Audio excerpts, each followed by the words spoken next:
अल्हम्दुलिल्लाह रब्बिल जलाल की बाबरकत नाम से करीम खान आपकी खिदमत में हाजिर हूँ। और जनाब वाला, जैसा कि आप जानते हैं पिछले किस्त में हमने आपको जोगी वाला जो चोटी है वो आपको दिखाई, और उसके बाद फिर आज हम जहाँ मौजूद हैं नीलाब व कटर से माखूज किताब से जो डॉक्यूमेंट्री हम बना रहे हैं, एक ख़ास मकाम पर मौजूद हैं और ये मकाम इमरान भाई इसकी तफसील बताएंगे। लेकिन आपको मैं खुश आमदीद कहूँ इस किस्त में, चूँकि जो सिलसिला बाग़ नीलाब के हवाले से है, नूरी सुल्तान का जो चैप्टर है वो आहिस्ता आहिस्ता उसकी जो किस्तें हैं वो हम क्लोज़ करना चाह रहे हैं, ताकि वो जो तफसीलात हैं वो सारी इकट्ठी हो जाए। अस्सलाम वालेकुम इमरान भाई। जी वालेकुम सलाम। खैरियत से आप? जी अल्लाह के। इमरान भाई, इस वक्त हम कहाँ मौजूद हैं?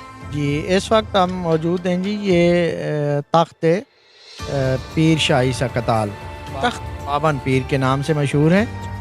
ये वो तख्त है जहाँ पे बैठ के सरकार ने तबलीग दीन की, और उनकी यादगार में आज भी ये जगह मौजूद है, तो इसे तख्त बावन पीर कहा जाता है।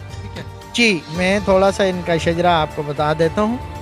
ये नूरी सुल्तान सरकार के जो मैंने आपको दो बेटे बताए हैं मौजूद हैं। ये बावन पीर पीर शाह ईसा कताल सरकार का तख्त है, तो ये बेटे हैं नूरी सुल्तान शाह अब्दुर्रहमान के।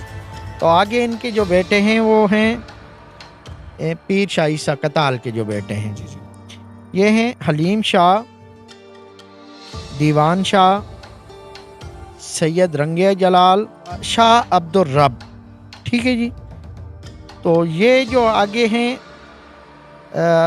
सैयद अब्दुल बारी अल मारूफ हाजी इमाम। ठीक है जी। और एक हैं सैयद अल रशीद अल मारूफ गाजी इमाम।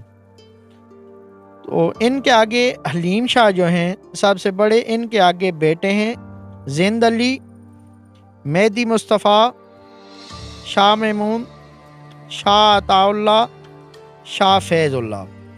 ठीक है जी। और सैयद शाह नबी। और आखिरी इनके बेटे हैं जो हमारे इलाके में हैं, बहुत मशहूर दरबार है उनका, शाह फ़तेह नूर अल मारूफ पीर शाह सवार बुखारी। तो ये जो हैं ये जद हैं सादात पटियोट के। जी ये दरबार पटियोट में है। तो मैंने इसलिए आपको थोड़ा सा शजरा बताया है ताकि आपको थोड़ा सा फैमिली ट्री और इनके बारे में थोड़ी सी मालूमात हो जाए। तो मज़ीद ये बताइएगा इमरान भाई कि ये जो बैठक है यहाँ पे कितना अरसा यहाँ इन्होंने गुजारा सरकार के बाद की बात कर? असल में ये वक्तन फ़वक्तन जैसे जैसे ज़रूरत पड़ती गई तो ये शिफ्ट होते गए। यानी ये जो औलियाए अल्लाह हैं ये एक मकाम पे नहीं बैठे हैं, जिस मकाम पे जितनी ज़रूरत थी वहाँ पे बैठे हैं और फिर वहाँ से शिफ्ट कर गए हैं। इन्हें अगर मैं आपसे ये पूछूं कि सरकार के जाने के बाद फिर उन्होंने ये जो उनके बेटे थे और उनके चाहने वाले थे, उन्होंने अपनी ड्यूटी अंजाम दी। जी ये सिलसिला आज तक इसी तरह चल रहा है। आपको ज़िला अटक में ज़्यादातर जो औलाद मिलेगी बुखारी सादात में, वो या तो छांगला वली मौज दरिया जो तहसील जन में आते हैं, या तो बुखारी सादात उनकी औलाद हैं। तो दूसरे जो बुखारी सादात हैं वो फिर नूरी सुल्तान शाह अब्दुर्रहमान की औलाद से हैं। जी बिल्कुल ठीक है। और अगली जो बैठक है वो आप किसकी दिखाना चाह रहे हैं? जी मैं आपको जो है इसी के साथ आप पीछे अगर देख सकें तो ये बैठक है सखी बमर सुल्तान। सखी बोर सुल्तान इनके बाद के थे या पहले? जी सखी बमर सुल्तान इनके खलीफा हैं। ये मैं आपको इनका मुकम्मल वाक़या, जहाँ पे ये वो दौर है जब उनके बालकों की सूरत में वो यहाँ पे आए और उनके हाथ पे बैत की, तो इस जगह पे यहाँ बैठे और यहाँ पे इनके खिदमत गुजार के तौर पे थे। तो जब सरकार ने इनका टाइम पूरा हुआ और खलीफा की सूरत में यहाँ से इन्होंने मूवमेंट की, तो आगे हुमक गांव है, हुमक गांव जो अखोड़ी के साथ आता है, वहाँ जाके ये बैठे हैं तबलीग दीन के सिलसिले में। तो बाकी डिटेल में आपको वहाँ उस प्लेस पे जाके बताऊंगा। अभी मैं आपको नूरी सुल्तान सरकार के बारे में बताना चाहता हूँ। जी जी। यानी नूरी सुल्तान सरकार जो थे वो हफ्ते के तकरीबन आप समझ ले कि 6 दिन जो है वो मेवे इबादत रहते थे। एक दिन वो उन्होंने अवाम के लिए, यानी 5 दिन मेवे इबादत रहते थे। एक दिन उनके अपने घर वालों के लिए था हफ्ते के अंदर, और एक दिन जो है अवाम उन्नास के लिए था। यानी जुम्मे का दिन जो था वो लोग इनसे दीन का दर्स लेते थे। تو ان کے آگے متعدد خلفاء ہیں. ایک کھٹر خاندان سے بھی ان کے خلیفہ ہیں جو جن کا مدفن ہے ناڑا گاؤں میں. اچھا، ان کے نام کیا ہے؟ جی ان کا نام ہے سخی موسیٰ رنیال.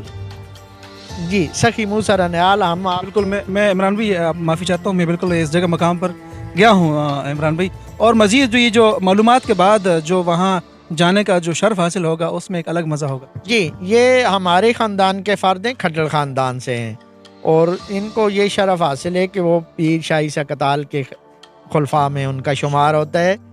تو ان کا پوری ڈیٹیل میں آپ کو ان کے دربار کے اوپر بتاؤں گا. تو یہ ایک بہت بڑا سلسلہ ہے بخاری سادات کا اور ان کے مقلدین کا.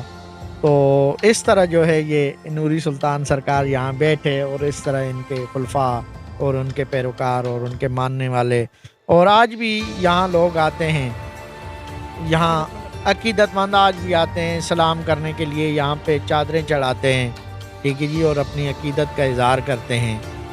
تو پیر شاہی سا قتال کا مدفن بھی اچ بلوٹ ہے. اور ان دربار کی ایک خصوصیت ہندوستان کے اندر، ان دربار کی خصوصیت یہ ہے کہ ان دربار کے اوپر گنبد نہیں بنایا گیا ہے. یعنی ان سادات کا، جو سادات اچ بلوٹ ہیں، ان کا یہ حکم ہے کہ ہمارے دربار کے اوپر گنبد نہ بنایا جائے. بس آپ کو ایسی ہی چھوٹی چھوٹی چار دیواری ملے گی، اور ویسے ہی اوپن جو ہے کچی قبریں ملیں گی. یہ بالکل یہ جو سلسلہ عمران بھائی نے یہ بات کہی ہے، اور یہ اکثر دیکھنے میں آیا ہے. اکثر اوقات اولیاء اللہ کے مزاروں پہ، قبروں پہ گنبدیں ہوتی ہیں. جو یہ جو سلسلہ جہاں جہاں میں دیکھ رہا ہوں بیٹھک ہے، اور جہاں جہاں عبادات گزاری ہیں، انہوں نے عبادات کی ہیں، اور جو نشانیاں ان کے آج بھی موجود ہیں، اور اتنے سالوں بعد بھی ان کے جو عقیدت مند ہیں آج بھی اپنے جو آبا و اجداد ہیں، بڑے ہیں، اولیاء اللہ کے مقامات ہیں، ان کی عقیدت میں، ان کے احترام میں یہاں آتے ہیں اور دعائیں مانگتے ہیں. یہ بات بالکل درست ہے. اور یہ بات جب آپ نے کی کہ کئی مقامات ان کی ایک یوں سمجھ لیجئے وصیت تھی کہ وہ گنبد نہ بنائی جائے، تو جو پیروکار ہیں انہوں نے ان کی مطلب ہے کہ اس بات میں واقعی وفا نبھائی. جی جی وہ ان کا حکم ہے، ان کو آپ ان کے حکم کو کبھی بھی نہیں ٹال سکتے ہیں، اور ان کا ابھی بھی سلسلہ مخدومین کا چل رہا ہے، ٹھیک ہے جی. تو وہ جو ہے نا وہ کبھی بھی اجازت نہیں دیتے ہیں.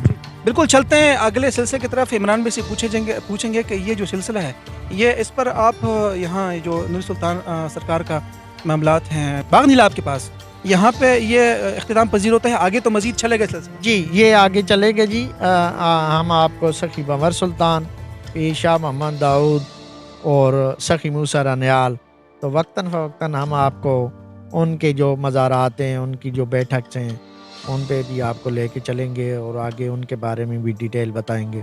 بالکل یہ سلسلہ ابھی تھما نہیں ہے اور رکا نہیں ہے، یہ چلتا جائے گا. مزید مقامات جیسے کہ شروع میں آپ کو بات معلوم بھی ہے، نیلاب قلعے کے بارے میں جب ہم آپ کو معلومات دے رہے تھے عمران بھائی کے ذریعے، تو کئی بادشاہ یہاں سے گزرے ہیں، یہ ان کا مرکز رہا ہے نیلاب. اور اسی دریائے سندھ کے کنارے آگے جا کے ابھی ایسے مقامات موجود ہیں جو ہم نے آپ کو دکھانے ہیں، ان کے بارے میں آپ کو آگاہ کرنا ہے. جلال الدین خوارزم کا ایک مشہور مقام ہے، وہ بھی آپ کو دکھانا ہے، جہاں چنگیز خان اور ان کا آپس کا مارکا ہوا.